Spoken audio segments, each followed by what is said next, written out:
शासनपति महावीर स्वामी भगवान की, परम पूज्य श्री गुरुदेव श्री आदि सागर महावीर की विमल सागर सन्मति सागर जी महाराज की, परम पूज्य श्री गुरुदेव श्री सुंदर सागर जी महाराज की, द्वादशांग जनवाणी माता की, समस्त आचार्य संघ की जय।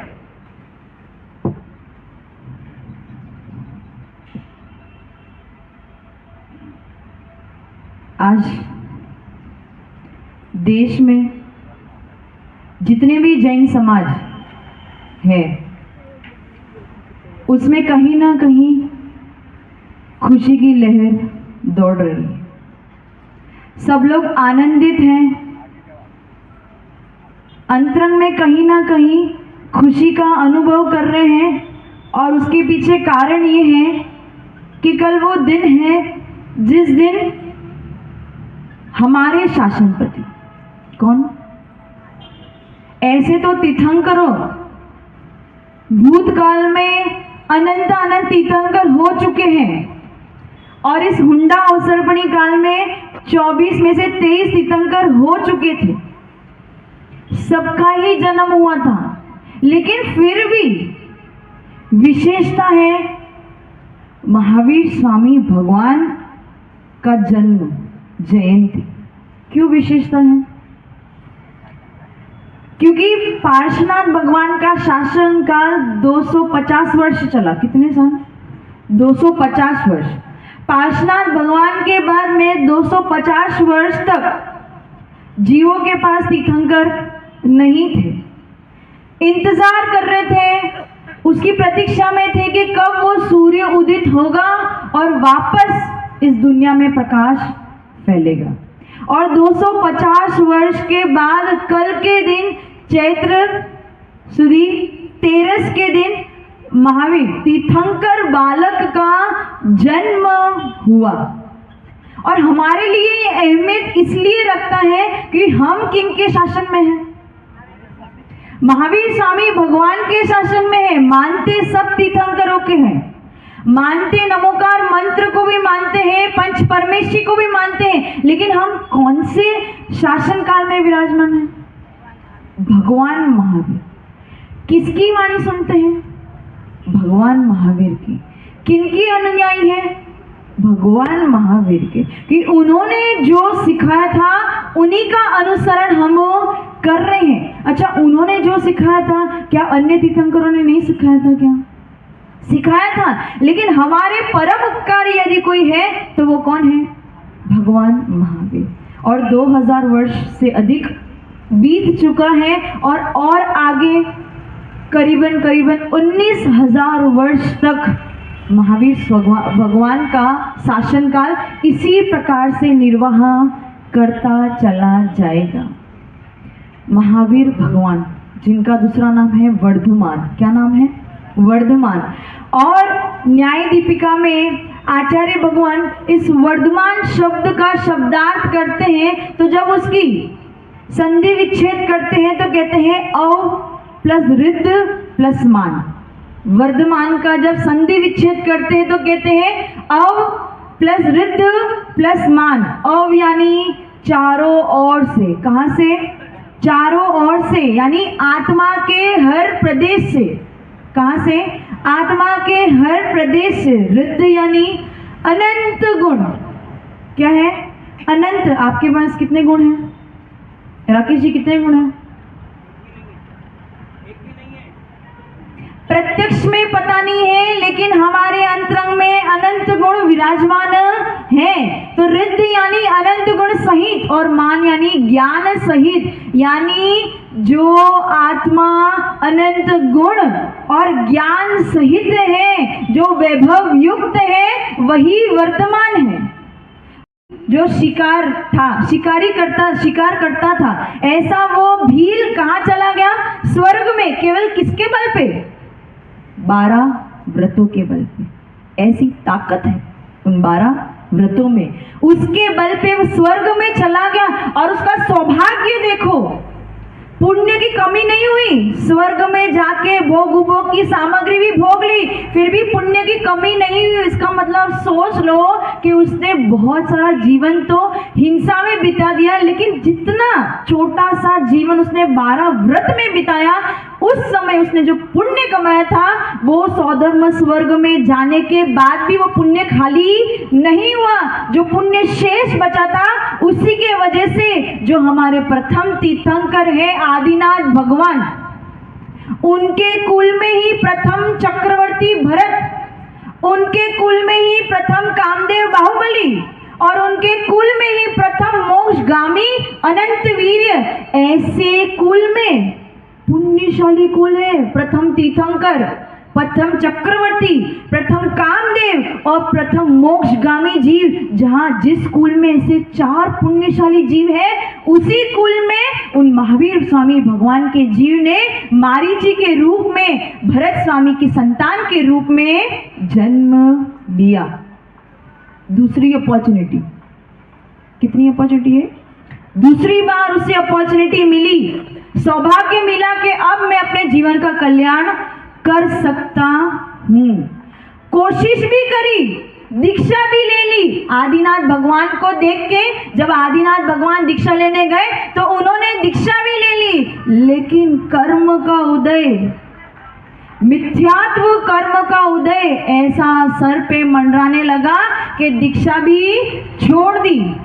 और आज हम सबको सबसे बड़ा दुख यदि कोई है तो ये है कि हमारा जैन धर्म जो है ना, जैन शासन, वो सच्चा और समीचीन है, अनादिकाल से है और अनंत काल तक रहेगा। लेकिन फिर भी आज उस जैन शासन को मानने वाले कुछ एक ही लोग हैं और अन्य संप्रदाय, अन्य मत, अन्य भगवान को मानने वाले बहुत लोग हैं। मिथ्यात्व का बोलबाला इतना बढ़ गया है कि हर नुक्कड़, हर कोने पे आपको मिथ्यारष्टि ही मिलेंगे। जैन धर्म के लोग बहुत कम हैं। ये हमारा सबसे बड़ा दुख है और ये हुंडा सरपड़ी काल में ऐसा ही चलता चला जाएगा, धर्म का ह्रास होता ही चला जाएगा।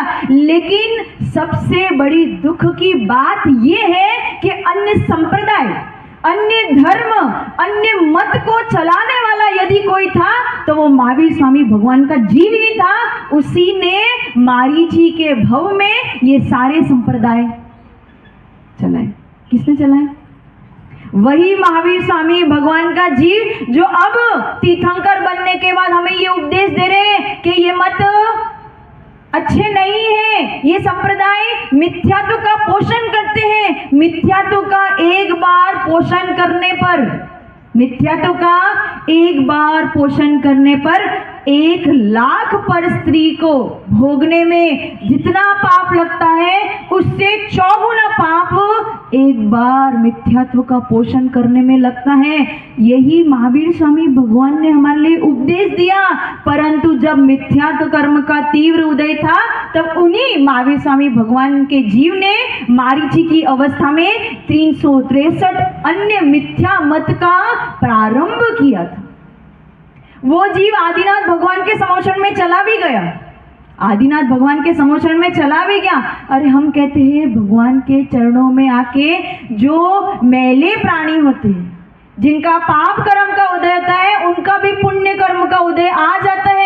लेकिन वो मारीची आदिनाथ भगवान के चरणों में चला गया, आदिनाथ भगवान का उपदेश सुन भी लिया कि मिथ्यात्व का पोषण नहीं करना चाहिए। लेकिन उस मारीची यानी लगातार 15 महीने तक तीनों टाइम 3.5 करोड़ रत्न वृष्टि होती चली गई। अब आप सोचिए, यहाँ तो दास दासी मिलना मुश्किल है और वहाँ वो तीर्थंकर बालक का पुण्य तो सोचिए कि देवी देवता उनके चरणों में दास दासी बन के बैठे। मनुष्य की भी औकात नहीं है कि उसकी सेवा कर दे। वो सौधर्मेंद्र कौन है? इस मध्यलोक का स्वामी है। सौधर्मेंद्र कौन है? जिस मध्यलोक में आप रह रहे हो उसका स्वामी है। वो स्वामी, इस मध्यलोक का स्वामी भी अपने स्वामी के चरणों में बैठा हुआ है, पड़ा हुआ है, उसकी सेवा में निरंतर लगा हुआ है। और बस कल का ही वो दिन था जिस दिन महावीर तीर्थंकर महावीर स्वामी बालक तीर्थंकर का जन्म हुआ था और जन्म कल्याणक मनाया गया था। और कैसा जन्म कल्याणक? कैसा? ऐसा वैसा नहीं।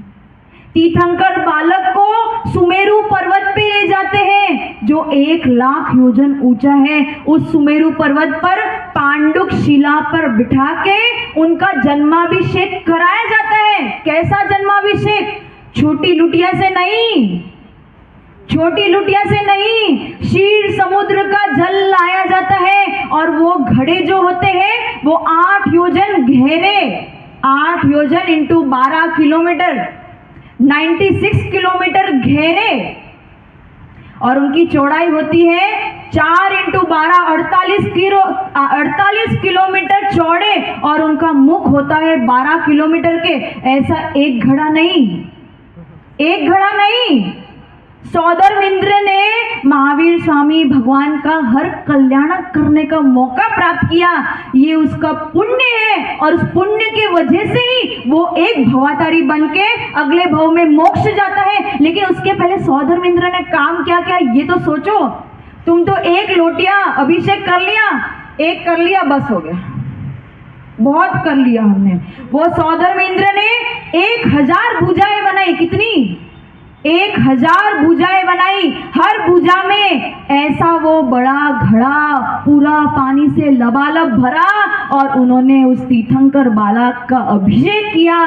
जब वो सब उधर जो उस दृश्य को देख रहे होंगे, अब आप केवल विचार करो, कल्पना, मैं तो आपको बोल रही हूँ ना, आप अपने दिमाग में कल्पना करो, पिक्चराइजेशन करो कि वो क्या सीन होगा। इमेजिन करो वो दृश्य क्या होगा। एक सौदरमिंद्र 1000 भुजाएं बना के खड़ा है। हर भुजा में वो 8 योजन गहरा, 4 योजन चौड़ा, 1 योजन मुख वाला घड़ा, उसमें पानी लबालब भरा है। क्षीर समुद्र का जल लबालब भरा है। क्षीर समुद्र का जल कैसा होता है? दूध के समान वो लबालब भरा है। और एक साथ 1000 कलशों से उस तीर्थंकर बालक का अभिषेक होता है। वो क्या दृश्य होगा। उस दृश्य को देखने के लिए रिद्धिधारी मुनिराज भी चले जाते हैं, खींचे चले जाते हैं। अब आप केवल सोचना, जितना द्रव्य अच्छा होगा, जितना द्रव्य दिव्य होगा, जितना द्रव्य बड़ा होगा, उतना ही उस दृश्य को देखने में मजा आएगा।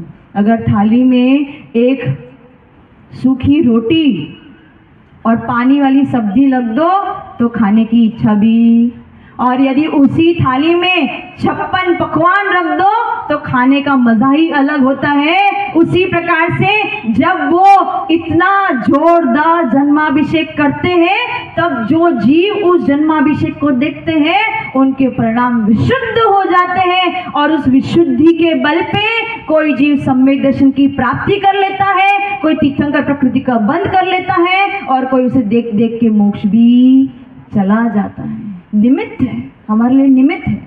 हम इसीलिए उनका जन्म जयंती मनाते हैं कि कोई तो ऐसा जीव निकले इस समाज में जो महावीर स्वामी तपस्या करते करते बस एक गलती कर गए कि उन्होंने अपने शत्रु के प्रति ये निदान बन कर लिया कि इसको तो मैं मार के रहूंगा। तो तपस्या के बल पे वो नारायण बन गए, प्रथम नारायण। अब आप सोचिए, पहला उस जीव का सौभाग्य सोचिए कि पहली अपॉर्चुनिटी में क्या मिला था? आदिनाथ भगवान के कुल में जन्म हुआ। दूसरी बार उनको प्रथम नारायण पद मिला। श्रीयांशनाथ भगवान के काल के पहले कोई नारायण नहीं। प्रथम त्रिपृष्ठ नामक का नारायण जो है वो महावीर स्वामी भगवान का जीव था। अर्ध चक्रवर्ती, अर्ध चक्रवर्ती यानी आपकी संपदा क्या है उसके सामने? कुछ भी नहीं। भीलवाड़ा का एक कोना भी आपका नहीं। और उनके पास 3 खंड का वो राजा, बहुत भोग उपभोग की सामग्री उसे प्राप्त हुई, बहुत राज्य किया और उस राज्य में ही उसने मरण को प्राप्त कर लिया। वो अर्ध चक्रवर्ती नारायण जिसने अपने तपस्या के बल पे अर्ध चक्री पद प्राप्त किया था, लेकिन जो उसने मिलावट की थी ना, हिंसा के भाव किए थे, उसके वजह से चक्रवर्ती अर्ध चक्रवर्ती पद के पास उनको कहाँ जाना पड़ा? 7वें नरक में चले जाना पड़ा। एक मुनिराज तपस्या के बल पे अर्धचक्री तो बन गए, लेकिन उसमें जो भाव गंदा किया था उसके बल पे कहाँ जाना पड़ा? 7वें नरक में, जहाँ पे आयु थी 33 सागर। अब सागर क्या होता है? कौन सा सागर देखा है आपने? कोई समुद्र? ये अरेबियन सी, ये पैसिफिक ओशन, ये सब आपने देखा है, लेकिन ये कुछ भी नहीं है। 2 लाख को 6000 किलोमीटर से गुणा करो। अभी तो कैल्सी के बिना हो नहीं सकता। 2 लाख को 6000 किलोमीटर से गुणा करो, इतना तो चौड़ा। और 1000 इंटू 6000 किलो, यही 1000 को 6000 किलोमीटर से गुणा करो, इतना गहरा। ऐसा वो समुद्र, उसमें कितना पानी होगा? कितना? आपकी कल्पना से परे। उस समुद्र के पानी को आपको एक एक बूंद करके निकालना है। जिस दिन वो समुद्र खाली हो जाएगा, ऐसा एक सागर होता है। और ऐसे कितने सागर? 33 सागर उस मारीची के जीव ने, त्रिपिष्ट नारायण के जीव ने कहाँ बिताया? 7वें नरक में, जिस नरक में सुख क्षण मात्र के लिए भी नहीं। उसके बाद वापस क्या बन गए? सिंह बन गए। उसके बाद पुनः, क्योंकि सिंह कैसा होता है? क्रूर प्राणी, और हिंसा के वशीभूत होकर पुनः उसे नरक में जाना पड़ा। वापस सिंह बन गया और वापस तीसरी बार अपॉर्चुनिटी मिली कि अब साधु संत का समागम मिला, और अमितंजय और अजितंजय ऐसे 2 मुनिराजों का उस सिंह ने उपदेश सुना। उन्होंने बताया कि तेरा पूर्व भाव ऐसे थे, तूने ऐसे कार्य किए थे, इसलिए तुझे आज नरक के दुख भोगने पड़े। तुझे 2 बार अपॉर्चुनिटी मिली थी, पर तूने वो सब खो दी। ये तीसरी बार हम तुझे समझा रहे, अब तो सम्यक दर्शन को उत्पन्न कर ले, अब धर्म का मर्म समझ जा, अब तेरी आत्मा को समझ ले। अब आप ये बताओ कि तिर्यंश, सी कौन है? तिर्यंश क्या करता है? क्रूर परिणामी होता है, जहां देखो वहां हिंसा फैलाता है, दया तो उसमें।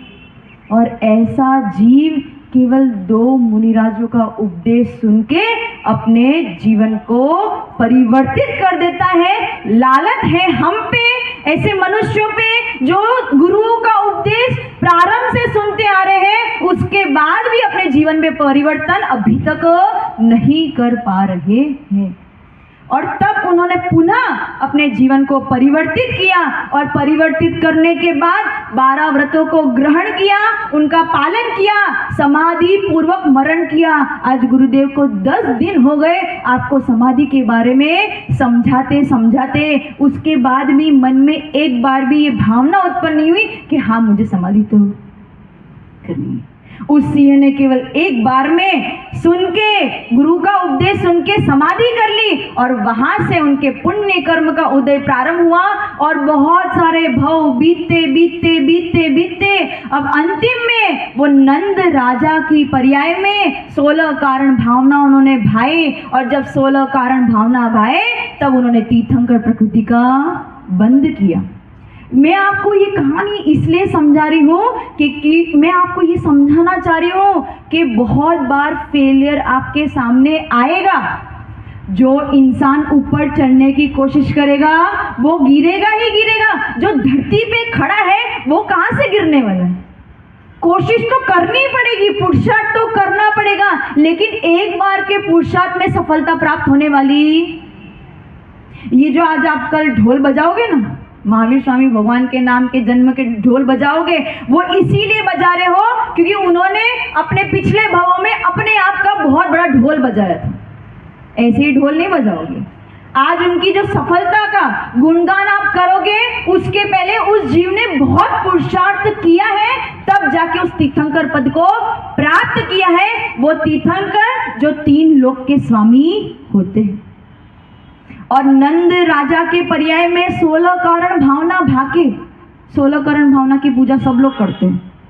पर्युषण आए नहीं कि सब लोग दर्श विशुद्धि भावना भाई 16 तीर्थंकर पद पाए, सब गाते हैं, पर इसका मर्म क्या है ये किसी को नहीं।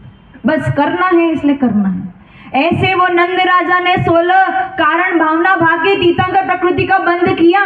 वहां से वो 16वें स्वर्ग में चले गए। और देखो बात, 16वें स्वर्ग में जब उनकी आयु अंत होने वाली थी, उसके 6 महीने पूर्व आयु, अभी तो देवगति में ही बैठे हैं, कहाँ बैठे हैं, 6 महीने बाकी है उनकी आयु को अंत, उसके पहले से ही सौधर्म इंद्र ने कुबेर को ये आदेश दे दिया कि आपको रत्नों की वृष्टि करनी है। कहाँ पे? जहाँ पे वो तीर्थंकर बालक जन्म लेने वाला है, ऐसे आंगन में आपको रत्न वृष्टि करनी है। और कितनी रत्न वृष्टि? यहाँ पे अगर दीक्षा हो रही और कुछ हो रहा हो तो आप कितनी कर लोगे? मुट्ठी भर।